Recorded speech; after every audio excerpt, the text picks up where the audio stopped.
Hello, everyone. This is another Freedom to Feel conversation, and my guest today is Dr. Marita Kinney. She's a metaphysical practitioner, certified life coach, author of several books, and founder and publisher of Pure Thoughts Publishing. I love that when I heard the name of your company, Pure Thoughts. Kind of stopped me, into reflection. So, the full bio will be at the end of this interview, as always. So, one of the questions that I love asking all my guests, and you're probably familiar with, is how would you describe yourself in this very moment, Marita? Who are you? Becoming, um, becoming the version of myself that I admire the most, and that's the next version of me. Yeah. But I definitely think I'm in a becoming stage. I don't think I've arrived. I don't ever think I've arrived. I'm always just becoming, um, learning and growing and Mhm. learning myself, learning how to love others, just ever evolving. Yeah.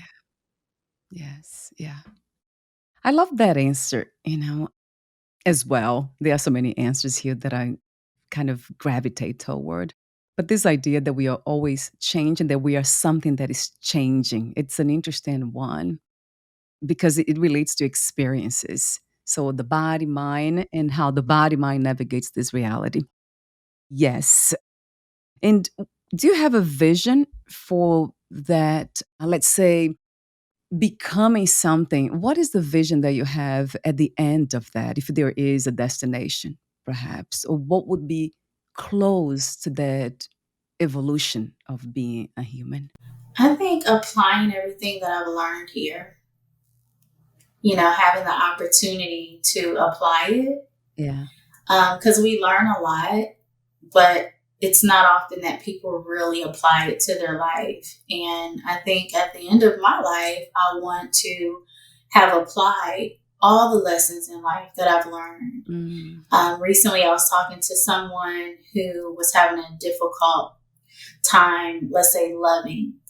And I said, well, if it was easy, we wouldn't have to practice it. yeah. If everybody was just so easy to love, so we can look at those challenges as opportunities to apply.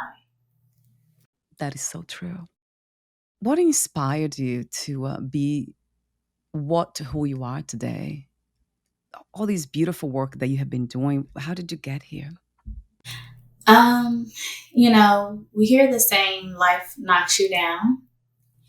Yes. And it's not that I was okay with that because getting knocked down does not feel good, but I refused to go backwards. And so as long as I was falling forward, and getting back up, Yeah. I didn't know what my next stages of life would look like, but I wasn't willing to waste those lessons or that pain. Like I said, this cannot be in vain and just be for nothing.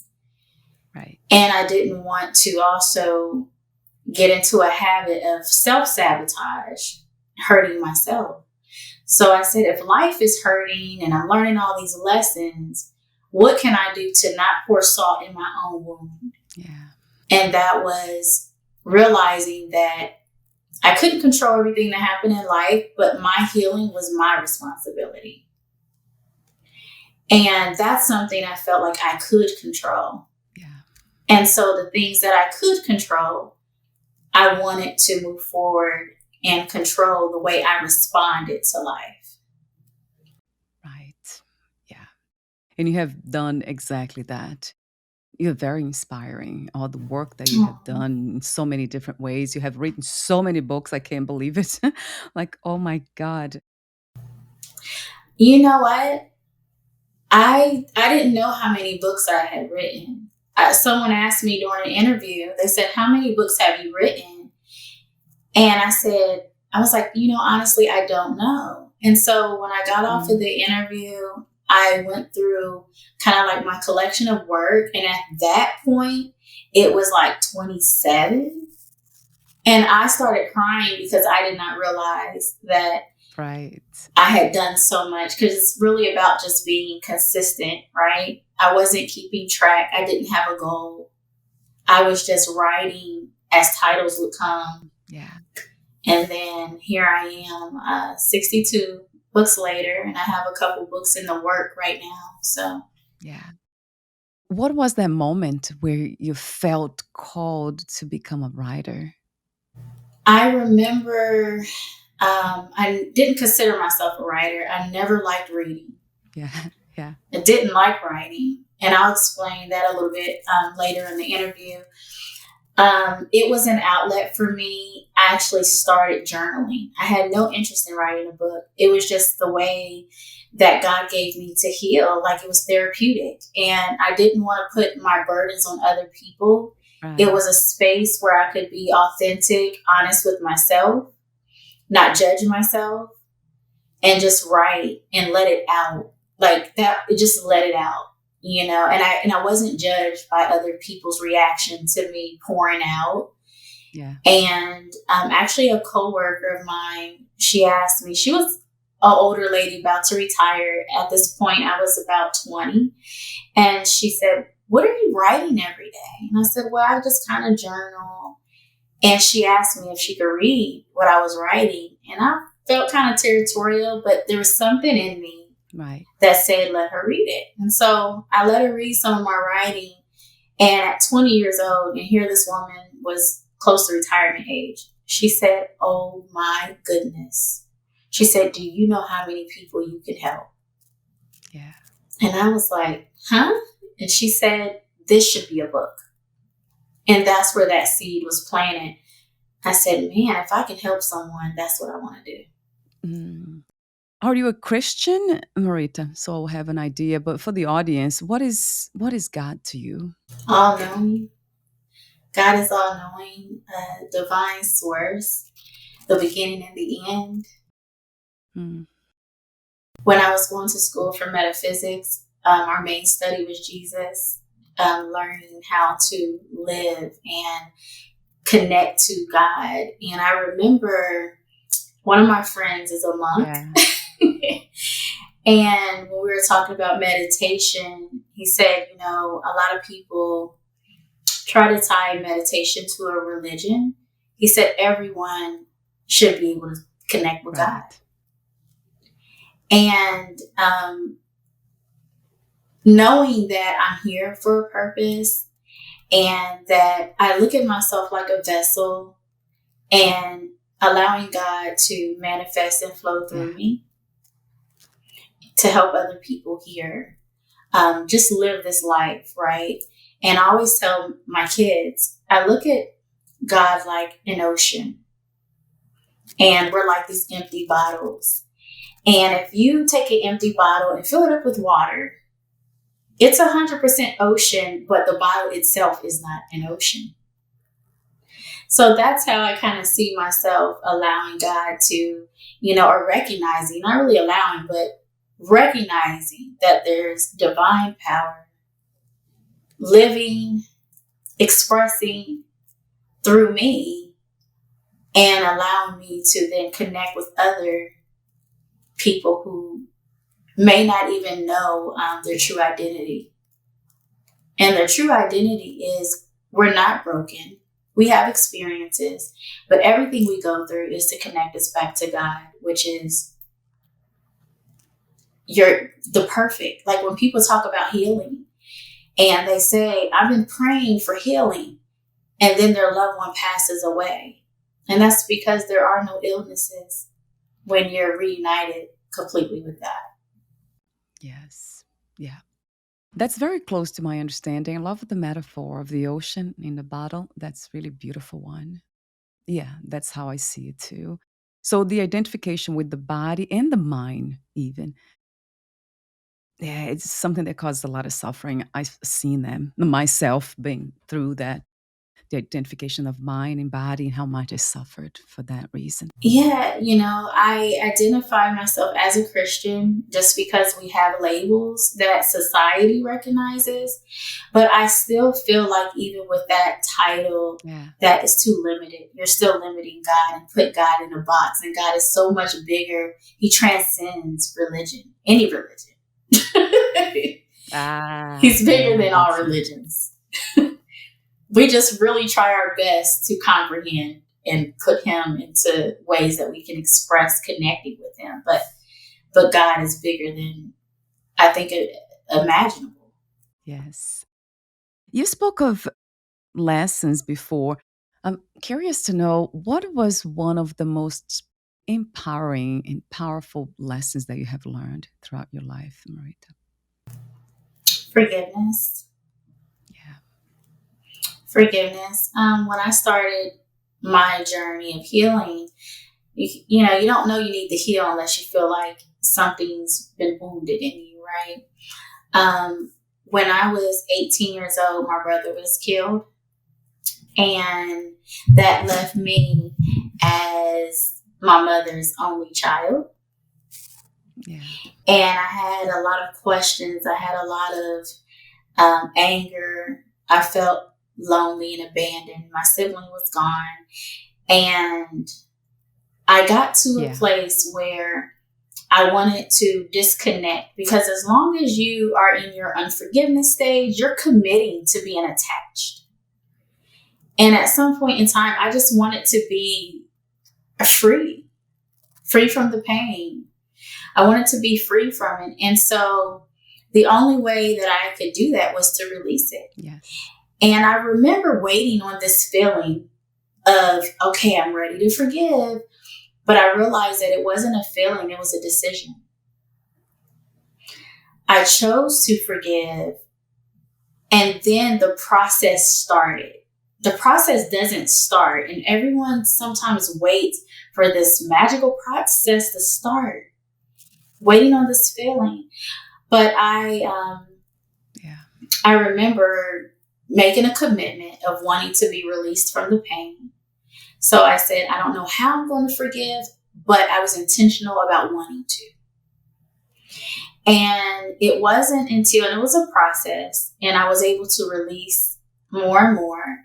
But it wasn't until probably about almost 5 years ago where I was truly released. Yeah. And what happened was, when the guys who were responsible for my brother's murder that were in prison, I remember when they went to prison, they were 18.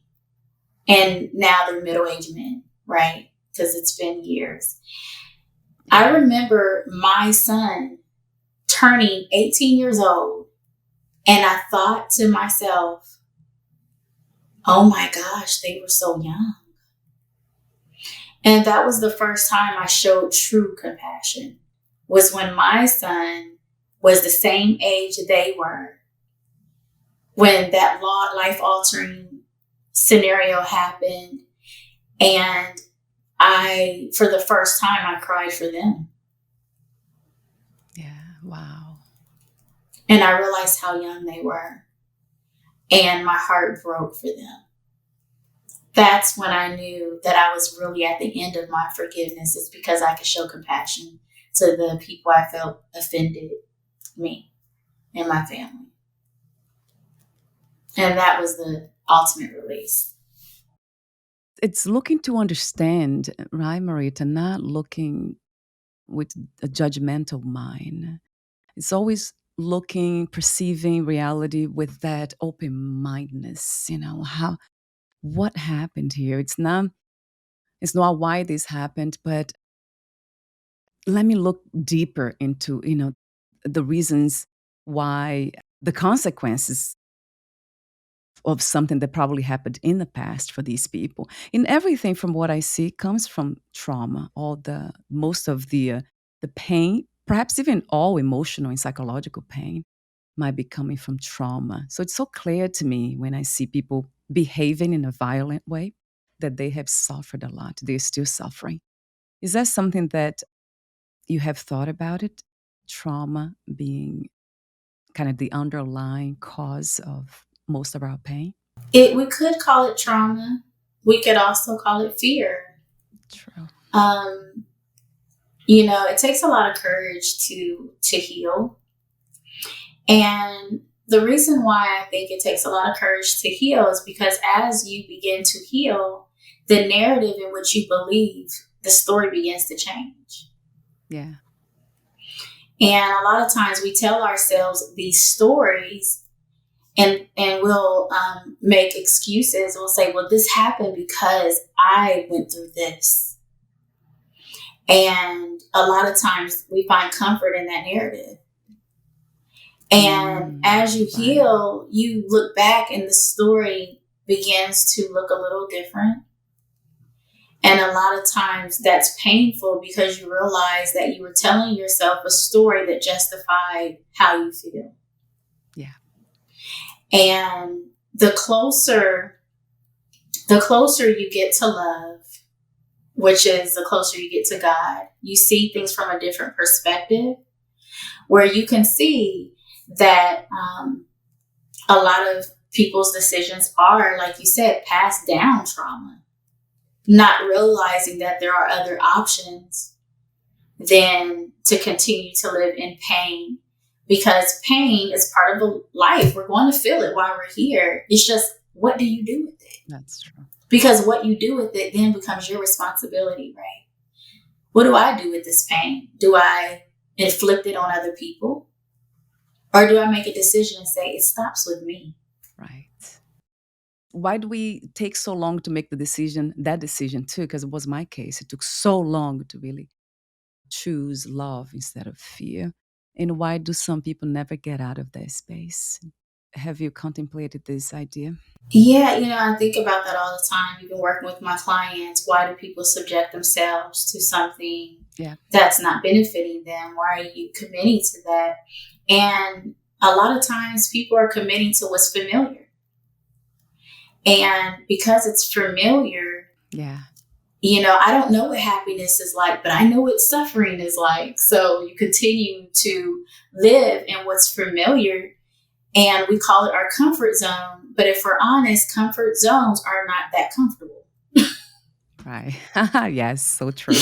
They're not that comfortable. And so it takes courage to find yourself in a different place, because there are a lot of people who have addictions, like addictions to drugs or social media or whatever the dopamine comes from, you know. But Yeah. I have found that a lot of people are addicted to their own pain. They don't know life without it. They can't imagine life without it. And so at some point, they start to self sabotage because they don't believe life could be any other way. Right. And so the self sabotage creates atmospheres and environments and situations that will give you what you're used to, which is pain. Mm, yes.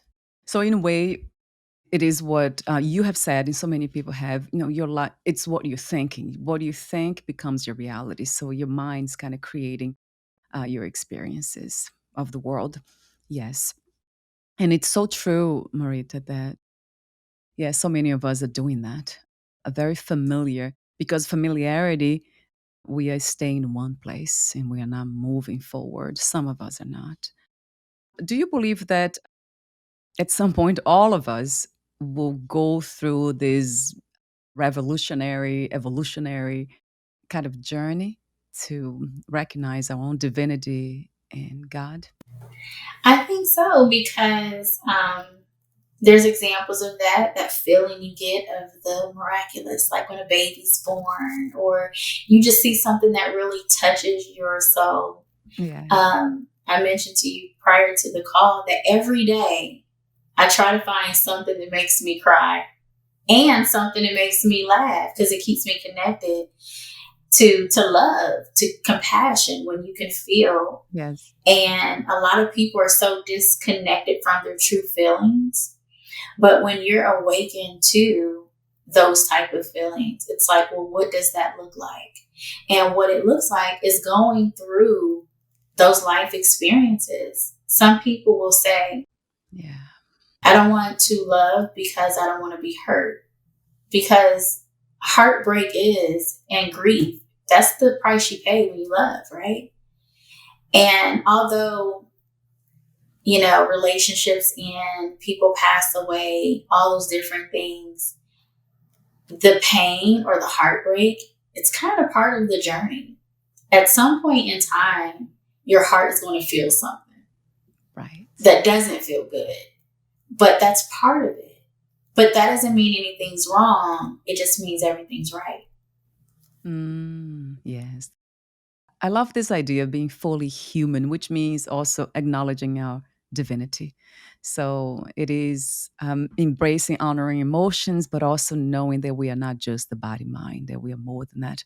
So it feels to me like I've been talking to a lot of people. They say that might be that's the evolution of being human, embracing, the fullness of it, not trying to push anything away.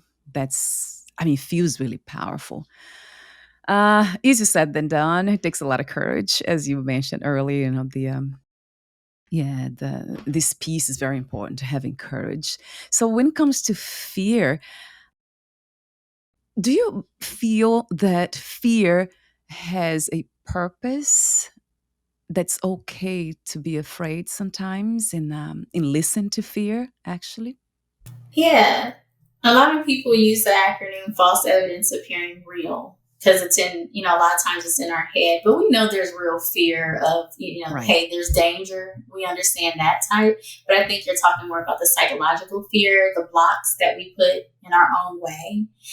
And a lot of times, those that's the biggest thing to overcome is fear Yeah, because there's these roadblocks that just exist within. A lot of people, what if I fear of failure? yeah, But a lot of people fear being successful.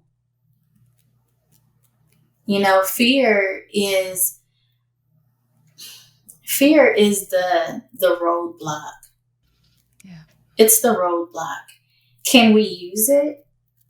Well, we can. It depends on how you're looking at it. I know for myself, whenever I feel fear, it reminds me to get closer to God because there's a supernatural strength that can help me where my physical stops me. Right. And so whenever I fear external fear on the outside, that reminds me I need to go within and fight my battles there. Yes. Yeah. There's a scripture, I can do all things through Christ, which strengthens me. And so when I feel that fear, I go within and I remind myself that I'm not alone. I don't have to do this alone, and I have nothing to be afraid of. Yes. I love that as a practice. Right. I thought about befriending fear as one of the things, one of my practices, but I think that's exactly what I tend to do. It's kind of think about something metaphysical, something that's divine, think about God or people that have embodied their divinity in this lifetime or in this life here, Jesus, Buddha. I kind of bring them into my mind. So, and I don't know if that's befriending, trying to honor fear still, not pushing them away. One of my biggest practices not to push anything away. So I try to be open and listen, always listening.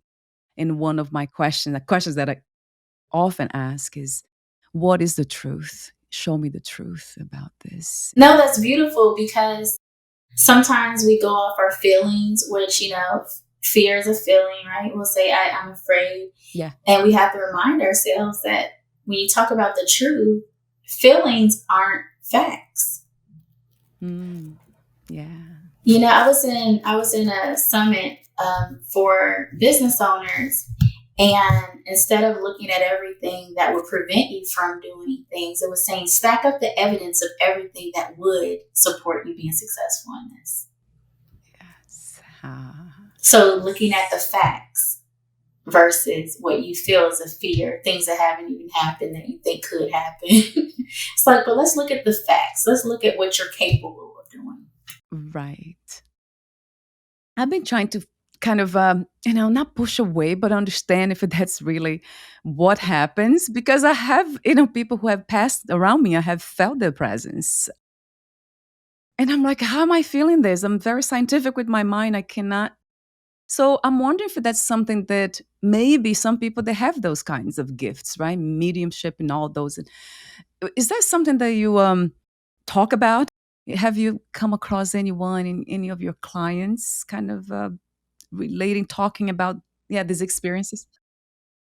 I have. I know a lot of people who understand energy, because the thing is, we are a Yeah, spirit living in this body. That's kind of like the image behind me. You see the pain, but so what happens when our physical body expires, right? And which is interesting. My husband's a coroner in our area, so we deal with death on a regular, even just yeah, with his business. But when the spirit leaves his body, that's the physical. But where does our spirit go? Where right. does our spirit go? And I think everyone has that question. Do we go to the light? Do we go to heaven? Does it get stuck? And there was a really cool movie, which is an animation. It's called Soul, and it was explaining, like, have you seen that? Oh, That yes, yeah, that movie is so cool, right? And explains things very well. Although I don't know the full answer, a lot of times we're trying to figure out what happens, and sometimes people will pass away and have experiences, right? Out of body experiences and things of that nature. yes, But what yeah, I do believe is, I believe that we're made in God's image, and we come, before the foundation of this earth, that we existed. And one of the things that helps me to realize is, I remember in my one of my pregnancies, my last born, it helped me really kind of understand this concept. right. I was literally about 11 days gestational, and I didn't even know I was pregnant. And they were able to hear a heartbeat. So there was a life inside of me that clearly did not have a body yet. Right. You didn't have a body yet. So the soul existed before the body. And that's when I really got it. Like, I can hear this little heartbeat, but the body has not even been formed. Yeah. And so if the heartbeat was there and there was life before the body, after the body, there has to still be life. Yes. Well, it seems to be real to me as well. That I think the issue is that I'm not comfortable with sensing those energies around me. So Yeah. yeah, I have to work on that. Yeah. No one wants to sit. Right. And just talking to people who don't have bodies, like, okay, wait a minute. Well, but and I heard that from a spiritual, so many spiritual teachers that Yeah. all they care about is just the teachings. If they're all about love, it doesn't matter to me if they have a body or not. Yeah. Like in scriptures, in scriptures, in the Bible, it says to be absent in the body is to be present with the Lord. Yeah. And so, I do believe that, I don't believe that once a body passes away, that the entire being of the person is gone. Because if that were true, then how could God know us before we were in our mother's womb? Right. Unless we existed before the body. Right. Yeah. That just makes a lot of sense to me. Did you feel the presence of anyone who have passed around you? I know your brother, your father. Yes. Yes, I was a widow at 26. I lost my grandmother, I've lost so many people, and I didn't quite understand it. I didn't realize my life work would be helping people to Yeah. heal from that type of pain. Um, but I used to see them a lot in dreams. And I remember dreaming particularly of my brother. I had a lot of dreams of him. But in my dreams, he never knew Yeah. that he was gone. I remember telling him and showing him his funeral program in the dream. And I would wake up like, what just happened? Like, my brother did not believe he was gone. And I was showing him the program, and I'm like, look, and he was confused. And he's like, what? Uh, And then I woke up and I'm like, what just happened? But months later, my father passed. They passed so closely together. I paid for their tombstones at the same time. That's how closely they passed. And so once my father passed, it had been like maybe a year or so. and I had a lot of dreams of him. Wow. And this one particular dream, I said, Daddy, Wesley doesn't know he's gone. And he said, I'll take care of it. I'll talk with him. And I never had another dream of my brother since then. And what's interesting is a stranger came to me one day and she said, I don't know why I'm saying this to you. I don't even know if you believe me. She said, do you believe that your father could have passed away to help your brother transition? Oh, wow. And I thought about it and I said, she didn't know I had that dream. And my dad said that I'll help him. She didn't know about that. So there's so many things that we don't understand that we would like to understand. And although we have a lot of people who study, the supernatural, I'm a firm believer until you're gone from here, you're not going to fully ever understand until you're a part of that transition. Yeah. Until then, I think it's just speculation, theory. I know the word tells me that to be absent in the body is to be present with the Lord. So I do believe there is a transition, but I just can't really speak to it because I'm still here.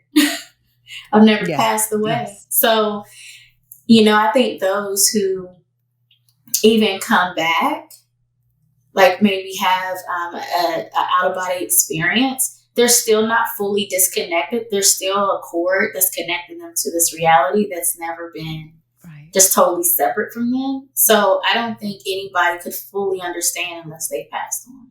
Yeah. I think then we'll get all the answers. We might be passing through as body mind, but we are infinite beings. Mm-hmm. That really seems to me to be the main message every time I Mm-hmm. have my own experiences here through dreams as well, visions, and feeling the presence of something. So that's what it tells me. My own experience tells me that we never die. Body, mind, yes, but not what we are. And with that in mind, you are a grief holistic counselor. So this is one of your services too, I want to mention. And another thing is I really gravitated toward something that you said on grief. You said, I have come to understand that grief is a journey, a unique impersonal journey for each of us. Mm-hmm. And I have dedicated my life to helping others navigate this challenging path. So you call it a path. Is that a path to spiritual awakening, spiritual understanding, connection with God? Is that what the path? The path is learning how to live once someone is no longer a part of that vision that you have for yourself, helping them to discover what that looks like. A lot of times we do focus on the loss, but when I work with clients, I try to help them get engaged back into their own life because they're still here. Yes. And so it's taking the focus off of, yes, this really did happen, but there's a new version of yourself that you haven't met. And a lot of times people get stuck because they're trying to go back to the norm. And it's like, that doesn't exist. That version of you had that loved one there. Yes. And so finding out, what does life look like for me now? What does it look like for me now? And to not give up on yourself, but to participate in life, the joy of it. Yes, there's going to be some pain and some setbacks. That's part of life. It's nothing personal. And some people say, why me? Why me?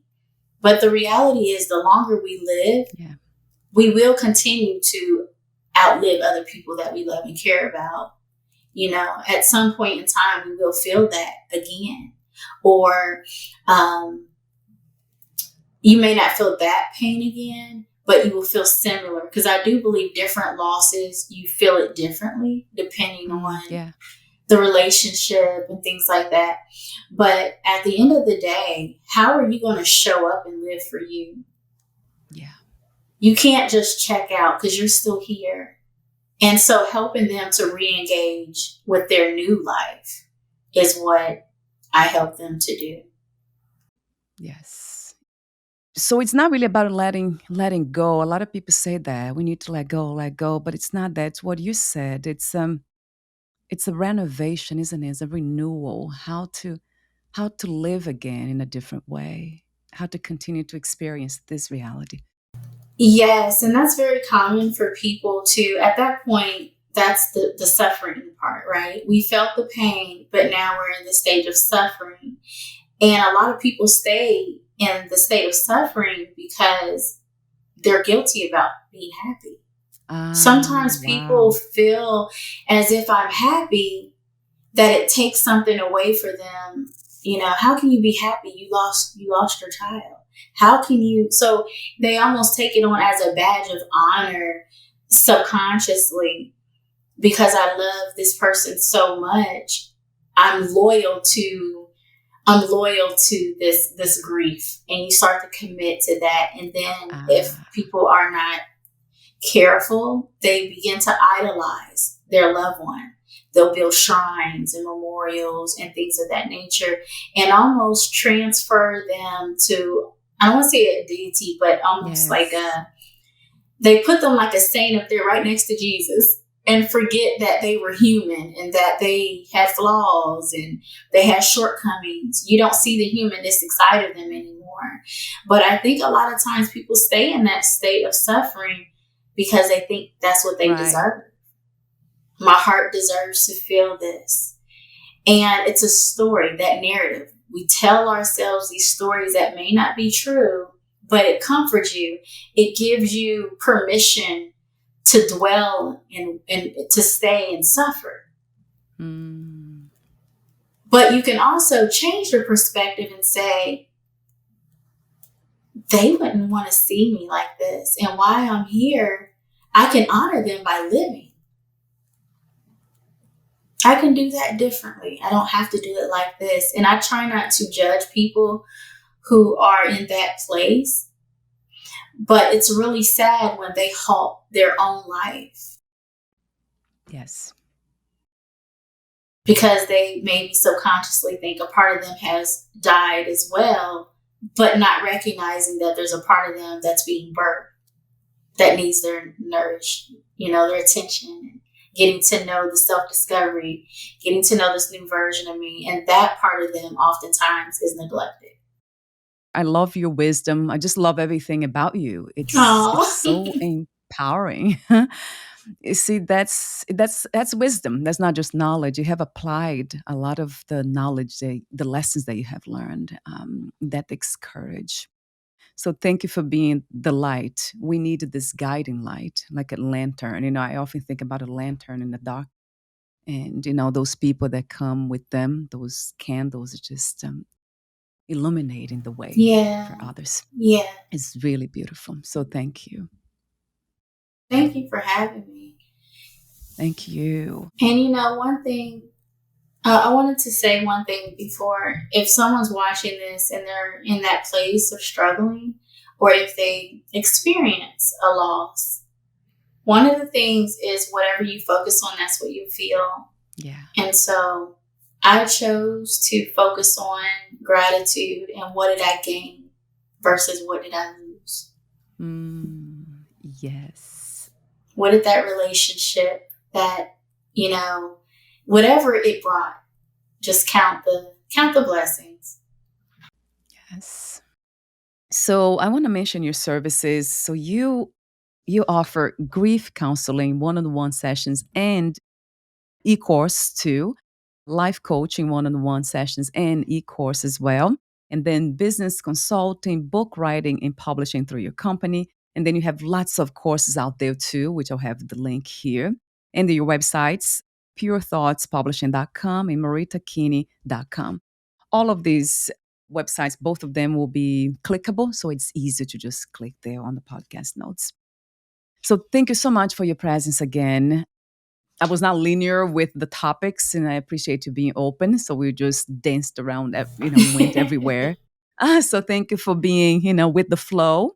And is there anything that you left unsaid, Marita? Anything that it's a call to be here in words that you didn't say or would like to say now?